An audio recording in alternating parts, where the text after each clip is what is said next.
नमस्कार। आज हम बात करने वाले हैं बांग्लादेश के 2026 के आम चुनाव की। ये कोई मामूली चुनाव नहीं है। ये एक ऐसा चुनाव है जो सिर्फ अगली सरकार नहीं बल्कि बांग्लादेश का पूरा मुस्तकबिल तय करने वाला है। तो सवाल ये उठता है कि भाई दशकों की राजनीतिक उठापटक के बाद आखिर इस चुनाव में ऐसा क्या खास है और ये कैसे देश के लिए एक नई सुबह का वादा कर रहा है। चलिए इस पूरी कहानी को परत दर परत समझते हैं।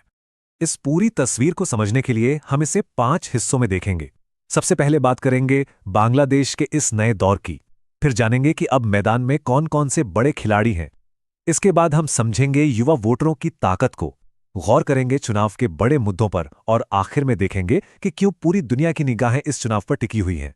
तो चलिए कहानी की शुरुआत से शुरू करते हैं। ये समझने के लिए कि ये चुनाव इतना अहम क्यों है, हमें थोड़ा सा पीछे जाना होगा। ये देखना होगा कि बांग्लादेश आखिर इस मुकाम तक पहुंचा कैसे। देखिए कहानी कुछ ऐसी है। 2009 से 2024 तक यानी पूरे 15 साल शेख हसीना का राज रहा, लेकिन उनके दौर के चुनावों पर हमेशा सवाल उठते रहे। फिर आया अगस्त 2024, जब छात्रों ने एक ऐसा जबरदस्त आंदोलन खड़ा किया जिसने हसीना सरकार को सत्ता से ही हटा दिया। इसके बाद नोबेल पुरस्कार विजेता मोहम्मद यूनुस की लीडरशिप में एक अंतरिम सरकार बनी जिसने देश को 12 फरवरी 2026 को होने वाले एक निष्पक्ष चुनाव की तरफ आगे बढ़ाया। और यही बात इसे ऐतिहासिक बना देती है। जरा सोचिए, 2008 के बाद ये पहली बार होगा जब बांग्लादेश में कोई सरकार असली जनसमर्थन से, एक जेन्युइन मैंडेट से बनेगी। ये एक लंबे अरसे से चली आ रही राजनीतिक अनिश्चितता को खत्म करने का एक बहुत बड़ा मौका है। तो ठीक है, पुरानी सत्ताधारी पार्टी तो अब दौड़ से बाहर है, तो फिर मुकाबला है किसके बीच? चलिए अब जरा नए चेहरों और नए समीकरणों पर नजर डालते हैं। सबसे बड़ी और सबसे अहम खबर तो यही है कि 15 साल तक सत्ता में रही शेख हसीना की अवामी लीग अब चुनाव ही नहीं लड़ सकती। उन पर बैन लगा दिया गया है और इस एक फैसले ने बांग्लादेश की सियासत में एक बहुत बड़ा वैक्यूम, एक खालीपन पैदा कर दिया है। तो अब मैदान में जो बड़े खिलाड़ी हैं उन्हें देखिए। एक तरफ है बीएनपी, जिसके नेता तारिक रहमान 17 साल के लंबे वनवास के बाद देश लौटे हैं। दूसरी तरफ है जमाते इस्लामी, जो अकेले नहीं बल्कि 11 पार्टियों का एक गठबंधन बनाकर मैदान में है। और फिर जातीय पार्टी भी है, जो कभी अवामी लीग की सहयोगी हुआ करती थी। जरा इस बात की गहराई को समझिए। 35 साल में पहली बार बांग्लादेश का प्रधानमंत्री न तो शेख हसीना होंगी और न ही उनकी पुरानी प्रतिद्वंदी खालिदा जिया। ये वाकई में एक नए युग की शुरुआत का ऐलान है।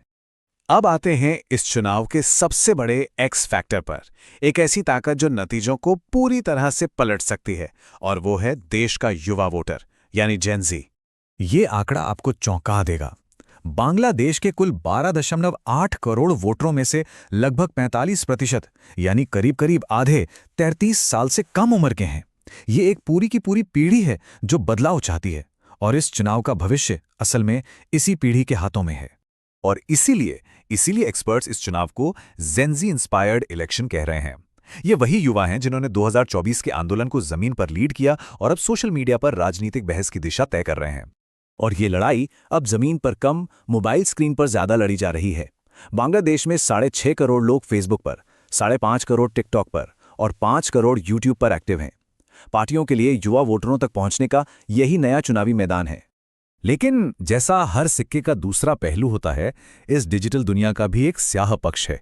2020 के बाद से चरमपंथी विचारधारा फैलाने वाले ऑनलाइन चैनलों की मेंबरशिप में 2000% से ज्यादा की खतरनाक बढ़ोतरी हुई है, और इनका सीधा निशाना यही युवा हैं। तो आखिर वो कौन से मुद्दे हैं जिन पर वोटर अपना बटन दबाएंगे? और चुनाव के साथ साथ ये जो जनमत संग्रह हो रहा है, उसका क्या मतलब है? देखिए, आम लोगों के लिए सबसे बड़े मुद्दे उनकी रोजमर्रा की जिंदगी से जुड़े हैं। भ्रष्टाचार, बेरोजगारी और आसमान छूती महंगाई। इसलिए पार्टियां अब सुशासन, सुरक्षा और अल्पसंख्यकों के अधिकारों जैसे ठोस वादों पर फोकस कर रही हैं। और इतना ही नहीं, चुनाव वाले दिन एक और बहुत बड़ी चीज हो रही है। जुलाई चार्टर पर एक नेशनल रेफरेंडम। इसका मकसद है देश के सिस्टम में ऐसे सुधार करना ताकि भविष्य में कोई भी सरकार तानाशाही ना कर सके। ये इस चुनाव को सिर्फ एक नेता चुनने से कहीं ज्यादा बड़ा बना देता है।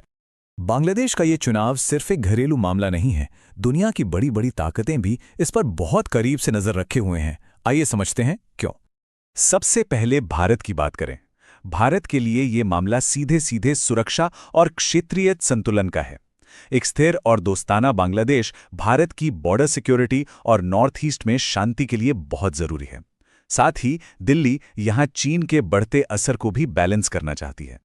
वहीं दूसरी तरफ है चीन, जिसने बांग्लादेश में अपने बेल्ट एंड रोड इनिशिएटिव के तहत अरबों डॉलर का निवेश कर रखा है। जाहिर है, बीजिंग चाहेगा कि नई सरकार उसके निवेश को सुरक्षित रखे और बंगाल की खाड़ी में उसकी रणनीतिक पहुंच बनी रहे। और फिर आता है अमेरिका। अमेरिका के लिए ये चुनाव उसकी बड़ी इंडो पैसिफिक स्ट्रैटेजी का एक अहम मोहरा है। वॉशिंगटन यहाँ लोकतांत्रिक संस्थाओं को मजबूत होते देखना चाहता है, ताकि इस इलाके में चीन के बढ़ते दबदबे को चुनौती दी जा सके। तो आखिर में हम उसी बड़े सवाल पर वापस आते हैं। क्या बांग्लादेश की युवा पीढ़ी, जिसने एक क्रांति को जन्म दिया, वाकई देश को एक रोशन मुस्तकबिल की तरफ ले जा पाएगी, या फिर ये बदलाव चुनौतियों का एक नया दौर शुरू करेगा? इस सवाल का जवाब 12 फरवरी 2026 को लिखा जाएगा।